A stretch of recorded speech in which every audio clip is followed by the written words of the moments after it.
everyone and welcome back to my channel. I'm sick, I've been staying at home, I have no life, so obviously I'm going to watch true crime documentaries on Netflix, and today I'm here to talk about one of them.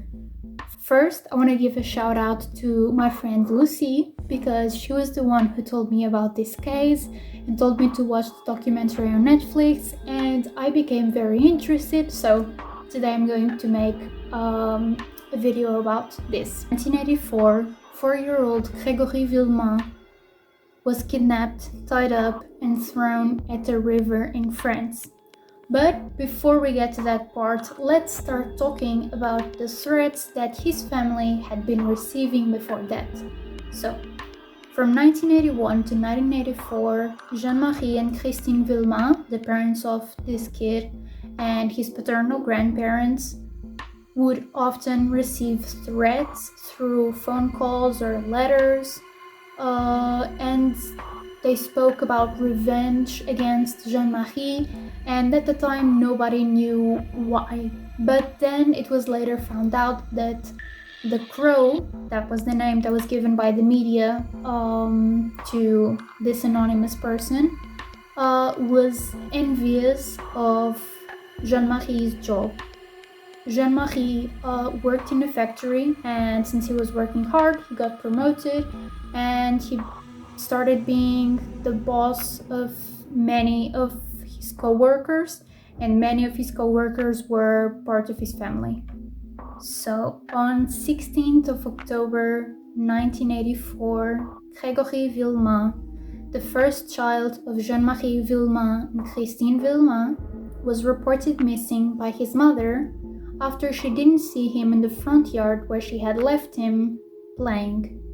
And around 5:30 in the afternoon, Michel Villemin, the boy's uncle, received the information through a phone call that the boy had been thrown at the river, and after the police searched the river, they found the body. The boy had his hands and his feet tied up, and he had his hat pulled down his face. The next day, the couple received a letter from the Crow admitting that they had committed the murder of Grégory Villemin.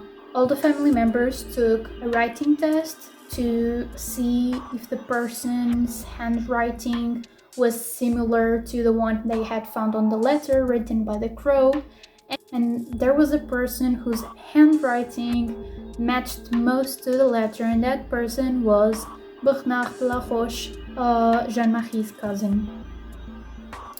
That's when Murielle Bolle, she was Bernard's sister-in-law, started talking about a very weird and creepy story. At first, it was believed that Murielle had taken the bus home from school on the day of the murder, but eyewitnesses confirmed that she was not on the bus when she went home that day. Then she decided to state that Bernard Laroche picked her up from school, took her to a place she was not familiar with, then he picked up a kid, and they drove to some square, and then Bernard left the car with the kid, and a few minutes later he came back to the car without the kid. And this was very serious because she was basically describing how she had witnessed some kind of kidnapping when on the day that Grégory had been killed. So obviously people started thinking that Bernard was guilty. The next day, she decided to come forward and she changed her testimony, saying that the story was not true, Bernard had not picked her up, the story was all a lie, and obviously everyone thought that the family had pressured her to change her testimony, but up until this day, she says that Bernard was not guilty and that the story was totally fake. When she was asked about why she had lied about that story, She said that the police officers had threatened her and scared her in order for her to testify against Bernard. The judge of this case was loving the fame. They lived in a small town, and this was a case that was being talked about all over France, so Judge Lambert got recognition and he seemed to be enjoying it very much. And that led him to fail a few times. He mentioned things to the media that he wasn't supposed to mention, and he was not a very good judge in general. After Murielle's story, Bernard spent some time in custody, but they released him 3 months later. However, Jean-Marie was convinced that he was guilty, and he spoke to a friend who was a journalist, and he said that he wanted to murder his cousin. The journalist convinced him not to do it, and he called Judge Lambert, and he told him that Jean-Marie was thinking about killing his cousin. And Judge Lambert said, "If anything happens to Bernard, it's not my fault." In March, they found out that Christine's handwriting was like the crow's handwriting, and they started blaming her for her son's homicide.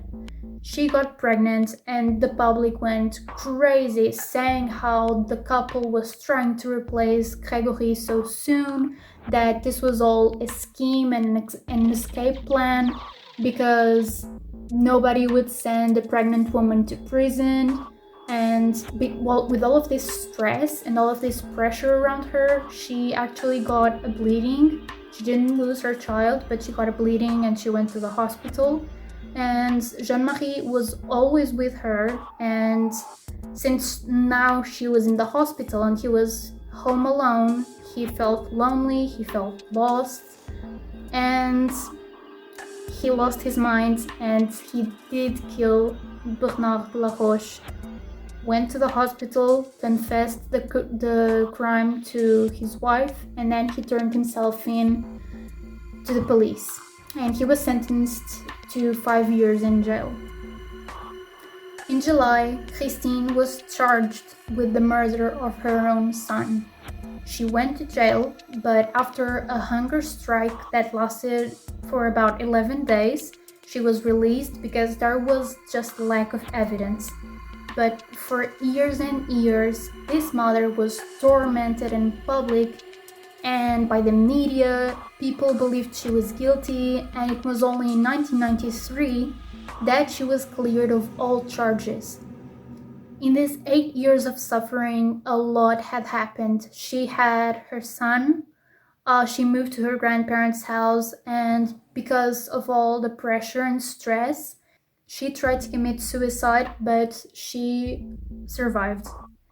Judge Lambert was taken off the case because he was not very professional, and they brought another judge with a little bit more experience, and he started everything from the beginning, and he was the one who could prove that Christine was not the author of the crime.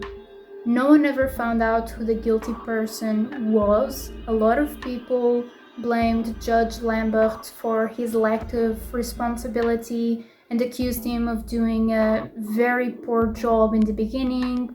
The beginning are the most crucial moments to an investigation. And since he was receiving a lot of pressure by everyone, he actually committed suicide in 2017.